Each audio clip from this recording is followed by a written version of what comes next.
Honra e glória seja dada ao nome do Eterno, nosso Deus, o único Deus de Israel. Paz de Deus e de nosso amado Salvador e Senhor nosso Jesus Cristo sejam com todos vós. Agora, nesse momento, irmãos, Deus me dará a graça de ler a sua santa palavra que se encontra no livro de aos Hebreus, no capítulo 10, versículo 11. Tendo, pois, irmãos, ousadia para entrar no santuário pelo sangue de Jesus e pelo novo e vivo caminho que Ele nos consagrou pela fé, isto é, pela sua carne, e tendo um grande sacerdócio sobre a casa de Deus, cheguemo-nos com verdadeiro coração e inteira certeza de fé, tendo os corações purificados da má consciência e o corpo lavado com água limpa, retenhamos firmes a confissão da nossa fé, porque fiel é o que prometeu. E consideremo-nos uns aos outros, para nos estimularmos à caridade e às boas obras, não deixando a nossa congregação, como é de costume de alguns, antes admoestando-nos uns aos outros. Tanto mais quanto vedes que se vai aproximando aquele dia, porque se pecarmos voluntariamente, depois de termos recebido o conhecimento da verdade, já não resta mais sacrifício pelos pecados, mas uma certa expiação horrível de juízo e ardor de fogo que há de devorar os adversários. Quebrantando alguém a lei de Moisés, morre sem misericórdia, só pela palavra de 2 ou 3 testemunhas.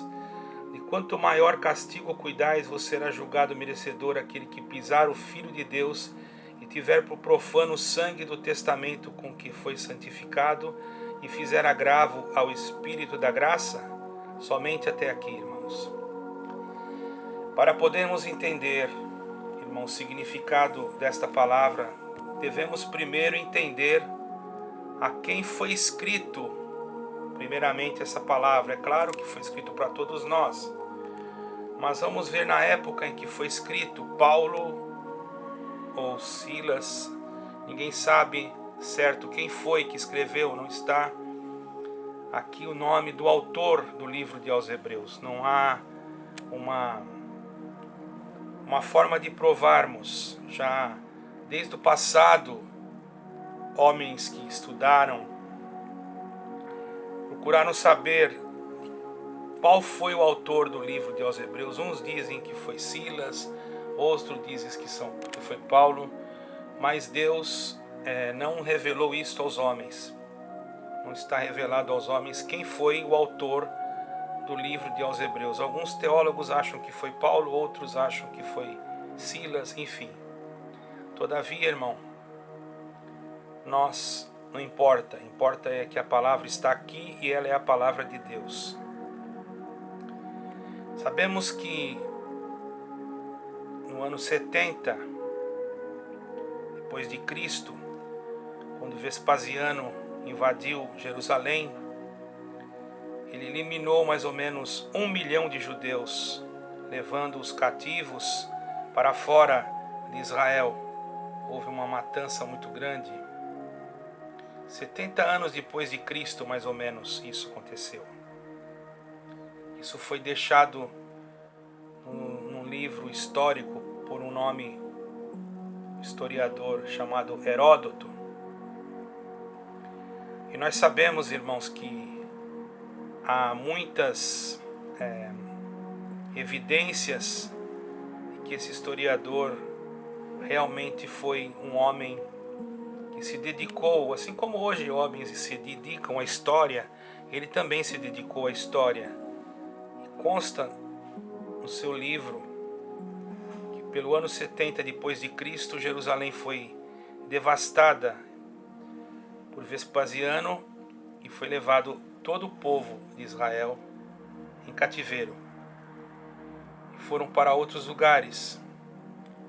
E Paulo, irmãos, se preocupou porque muitos judeus morreram e houve muitas conversões de judeus, de novos judeus, que se convertiam ao messianismo, quer dizer, ao cristianismo. Mas alguns judeus antigos que vieram juntos começaram a pregoar para aqueles judeus mais novos, porque Paulo começou a congregar, ou a fazer congregar, quer dizer, se reunir junto com esses judeus, lhes explicando a respeito que não haveria mais necessidade de se oferecer sacrifícios, holocaustos, porque isso invalidaria o poder do sangue de Jesus Cristo e faria com que eles pisassem sobre o sangue de Cristo. E isso seria um pecado que não teria retorno, porque seria uma blasfêmia contra o Espírito Santo. E se eles voluntariamente fizessem aquilo, não haveria mais sacrifício pelos pecados deles, porque eles estariam pecando contra o Espírito Santo, contra a obra do Espírito Santo, que foi enviar Jesus Cristo, porque foi através do Espírito Santo que foi gerado no ventre de Maria o Senhor Jesus. E eles pisando então em cima sobre o sangue do Espírito Santo, voltando a congregar, deixar o comum costume de congregar em Cristo e voltasse os costumes judaicos, eles estariam pisando no sangue de Cristo. Então Paulo disse, quebrantando a lei de Moisés, o homem morre sem ter misericórdia, só com 2 ou 3 palavras de testemunhas. Quanto mais se fará aquele que tiver profanado o sangue do testamento de nosso Senhor Jesus Cristo? Porque os judeus achavam que ainda teriam que oferecer holocaustos, invalidando assim o sacrifício de Cristo. Isso seria uma blasfêmia contra o Espírito Santo. E muitos interpretam isso, porque vocês podem ver aqui, irmão, no versículo 25, olha, não deixando a nossa congregação como é costume de alguns.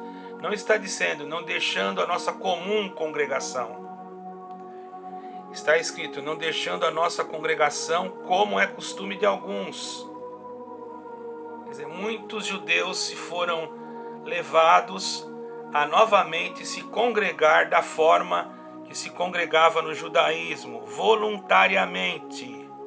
E fazendo isso, aleluia, voluntariamente, pecavam voluntariamente, depois de ter recebido conhecimento de Cristo, que já não precisava mais oferecer holocausto, porque Cristo, ele foi imolado por nós, como ovelha que foi levado ao matadouro. Muitos interpretam isso, irmão, de uma outra forma, que uma pessoa comete um pecado na igreja, não tem mais perdão porque pecou. Não é isso que está dizendo aqui. Aqui está dizendo aqueles que pisarem no sangue de Cristo, quer dizer, aqueles, irmãos, que ao invés de acreditarem no sangue de Cristo, voltassem novamente ao judaísmo e oferecesse novamente, mesmo conhecendo a Cristo, já sendo batizado conforme o batismo, bendito é o nome do Senhor Jesus Cristo, oferecesse novamente o sangue dos animais, dos cordeiros, aí estava invalidando o que Cristo havia feito. Invalidando o que Cristo havia feito, estavam pisando no sangue de Cristo, estavam fazendo um agravo ao Espírito da graça. E a palavra de Deus, que o único pecado que não tem perdão é a blasfêmia contra o Espírito Santo. Então quer dizer que eles agravando, quer dizer, cometendo um grave erro, se agravando contra o Espírito Santo, eles estariam cometendo um pecado contra o Espírito Santo. Pecando contra o Espírito Santo, eles não poderiam mais ter perdão. Por quê? Porque estavam cometendo um pecado, pisando no sangue de Cristo. Hoje há denominações que falam que se a pessoa fazer isso, fazer aquilo, está pisando no sangue de Cristo. Não é assim, irmãos. Se fosse assim, o Senhor não perdoaria Davi, não perdoaria aquele ladrão na cruz, não perdoaria Maria Madalena. Pisar no sangue de Cristo é quando nós blasfemamos contra o Espírito Santo. Quando nós levantamos contra a obra do Espírito Santo. E o que é a obra do Espírito Santo? É o sacrifício de Jesus Cristo na cruz. Quando nós deixamos de crer na sua palavra, também estamos pecando. quando nós deixamos de crer na palavra, não na palavra que sai da boca do homem, porque o homem, aqui nós vemos que eram homens que seduziam as pessoas, judeus mesmo. Não estou falando mal de judeus, que eu sou descendente judeu, mas estou falando que judeus da época que acreditavam que teria que os cristãos, que os messiânicos teriam que congregar com eles de uma outra forma, oferecendo sacrifícios e, enfim, toda aquele ritual, aquela celebração judaica. Muito bonito, irmãos, porém não é mais. Agora é para isso que servimos a Deus, porque já veio o Cordeiro, ele já foi levado ao matadouro, já derramou o seu sangue. Não é necessário que nós façamos esse sacrifício novamente, porque se assim fizermos, estamos indo contra o que está escrito aqui. Porque diz assim, porque se pecarmos voluntariamente, quer dizer, eu sei que Jesus Cristo já veio, eu sei que ele já veio, agora eu vou lá no meio do povo, com todo respeito, oferecer sacrifícios ao meu pecado, sendo que se Jesus Cristo já derramou seu sangue, eu fazendo isso, eu estou invalidando a lei de Cristo, dizendo que o sangue de Cristo não tem poder para me salvar. Fazendo isso, eu cometo um agravo contra o Espírito Santo. Então, cometendo um agravo contra o Espírito Santo, o homem que comete um agravo contra o Espírito Santo, está escrito lá em 4 de São Marcos, todo pecado e blasfêmia será perdoado, mas aquele que blasfemar contra o Espírito Santo não terá perdão nem nesse século, nem no século vindouro. Isso é para aqueles que já creram em Jesus Cristo.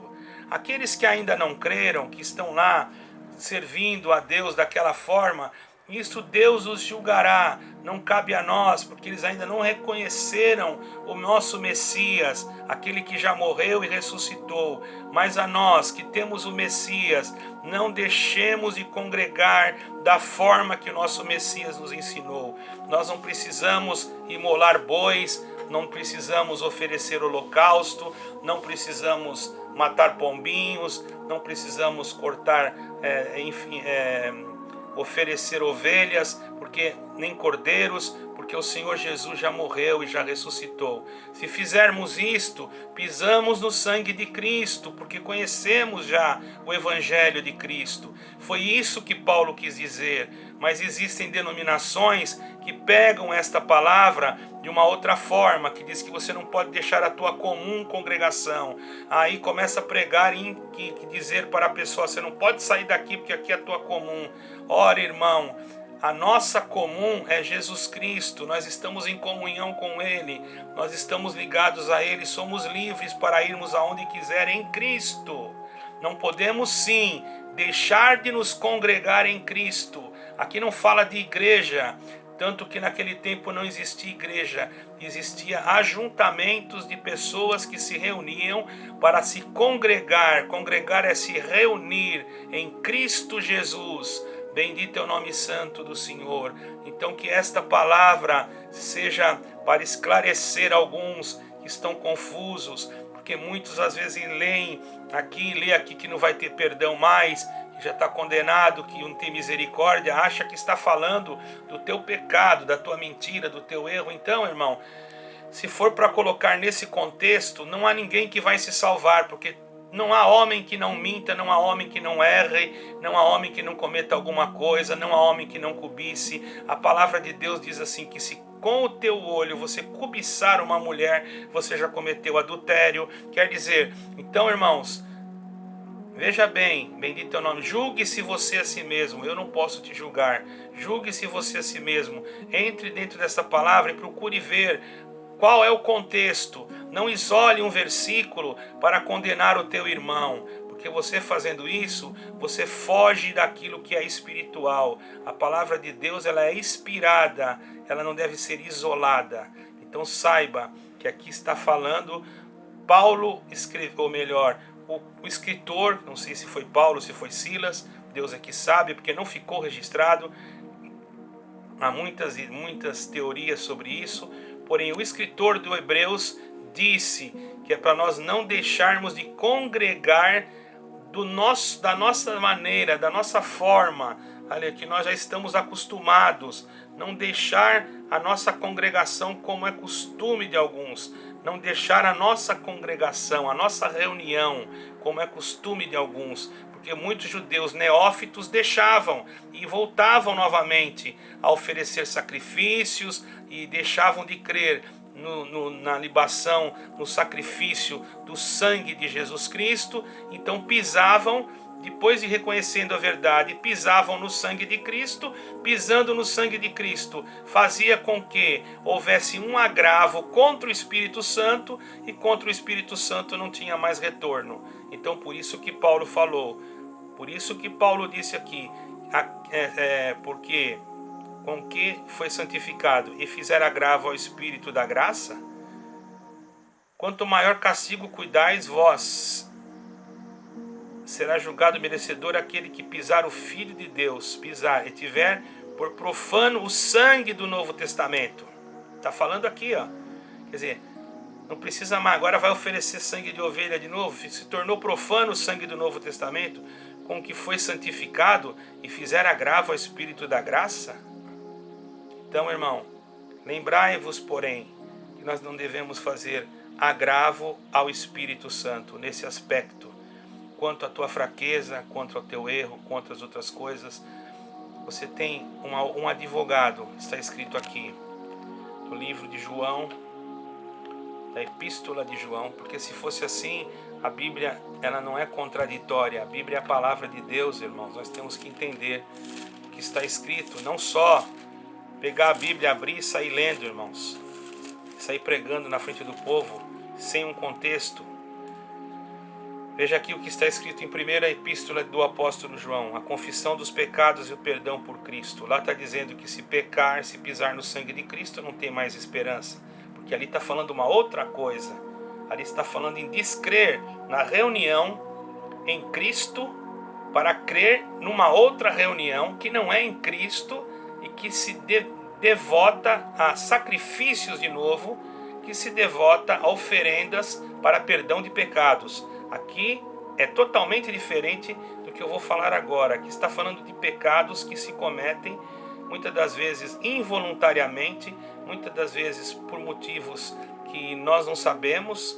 Deus é quem sabe, porque nós não somos juízes, mas aqui está dizendo, se dissermos, João, capítulo 1, epístola do apóstolo João, no capítulo 1, no versículo 8, se dissermos que não temos pecado, veja que João se incluiu, se dissermos que não temos pecado, enganamo-nos a nós mesmos e não há verdade em nós. Quer dizer, eu não tenho pecado, eu não sei o que, não. Você já está se enganando, irmão. Não tem verdade em você, porque está escrito aqui, ou você não crê. É claro, agora tem alguém aí que diz que a Bíblia contém a palavra de Deus, então ele pode riscar isso aqui e dizer que não é, tudo bem. Mas eu creio na Bíblia como palavra de Deus. Se confessarmos os nossos pecados, Ele é fiel e justo para nos perdoar. Ora, então está caindo em contradição lá com o que Paulo falou, porque lá falou que não tem expectativa, não tem mais chance, porque lá é um outro tipo de pecado, lá é um pecado contra o Espírito Santo. Aqui não está falando de pecado contra o Espírito Santo. Para nos perdoar os pecados e nos purificar de toda injustiça. Se dissermos que não pecamos, olha só que grave, fazemo-lo mentiroso. Então nós estamos fazendo ele, fazendo o Senhor, fazendo quem? O Senhor de mentiroso.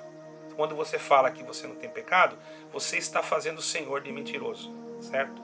E a sua palavra não está em nós. E agora? Me explique isso dentro das Escrituras. Não dentro da tua religiosidade, dentro do que você acha ou do que você pensa. Tudo que eu falei para você, irmão, irmã, está escrito.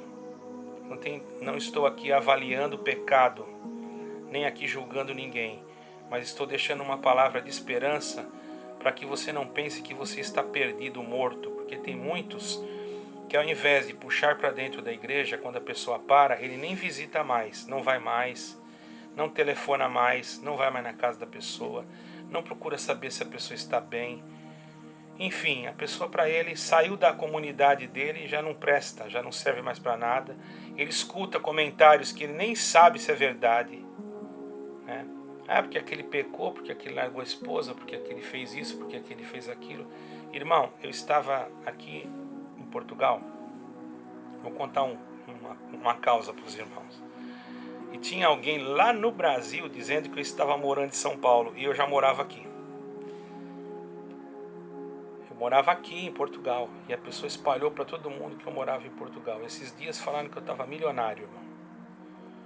Você não acredita nisso? Então, são coisas que para mim não fere nada, entende, irmão? Mas eu acho tão feio uma pessoa vir mentir, irmão, e ficar mentindo, um espalhando uma coisa para outra, um espalhando uma coisa para outra. Ao invés de evangelizar, de anunciar o evangelho, fica aí perdendo tempo. Então vai evangelizar, irmão. Vai falar de Jesus Cristo, não condena o teu irmão, procure amá-lo. Se você não concorda em alguma coisa com ele, ora a Deus. Daqui a pouquinho eu vou orar. Eu vou orar por todos. Se Deus me der, vou gravar mais alguma coisa. Porque eu não me sinto acusado por isso. Estou com a minha consciência tranquila, diante de Deus e diante de qualquer pessoa. E não estou aqui enganando ninguém, irmãos, porque não estou montando igreja nenhuma, não estou fazendo nada, apenas estou pregando o que Deus está mandando aqui na internet. Se servir para você, tudo bem. Se não servir, problema não entra no canal. Não preciso do teu like. Não preciso nada disso. Eu preciso do like, sim, daqueles que realmente concordam comigo, daqueles que realmente concordam com a palavra de Deus, daqueles que realmente amam a Jesus Cristo como Salvador. Que a minha intenção desses vídeos é que esses vídeos cheguem a pessoas que precisam aprender. Não difamar o próximo, falar mal de ninguém, mas aprender a palavra de Deus. Que nem eu não sei, estou aprendendo também. Mas cada dia que eu vou deitar, que eu vou me levantar, eu oro para que o Senhor me ensine. E também leio. Não é só orar não, é ler também, procurar saber das coisas que estão ao nosso redor. Não é ser que nem papagaio, escutar e falar. Isso aí é feio, irmão. Tem muita coisa saindo na internet que a pessoa só escuta e já fala, só escuta e já fala. E vai ver depois, não é aquilo. Isso é muito feio. Mas falar de Deus, não tem nada demais eu falar de Deus aqui. Afinal, falam de tantas coisas, por que não posso falar de Deus? Ele merece toda a minha reverência, todo o respeito, toda a minha dignidade. Eu dou ao meu Deus, ao eterno Deus de Israel, ao eterno Messias, Yeshua HaMashiach, Jesus Cristo, o Nazareno, Jesus Cristo, o eterno. Ele é o meu Salvador, Ele é o meu justificador, é Ele que sabe o que está dentro de mim. Por isso eu quero deixar para vocês esta palavra de ânimo, de coragem. Se alguém disser que você não tem mais esperança, você não pisou no sangue de Cristo. Você pode ter cometido um erro, mas você não foi lá cultuar outros deuses. E mesmo que você tivesse ido, mas você ainda se arrepender a tempo, Ele está pronto para te abraçar. Sabe por quê? Porque a misericórdia dele vai além do limite da nossa própria imaginação. Então, creiamos nele, tenhamos ele como nosso Salvador, nosso amigo, nosso confidente. Ele é o nosso Deus, ele é o Eterno, que enviou o seu Filho para morrer por nós e nos dar o direito da vida eterna. Deus que vos abençoe com amor e na paz de nosso Senhor, Deus eterno e seu Filho amado, nosso Senhor Jesus Cristo, que vive para todo sempre. Amém e amém.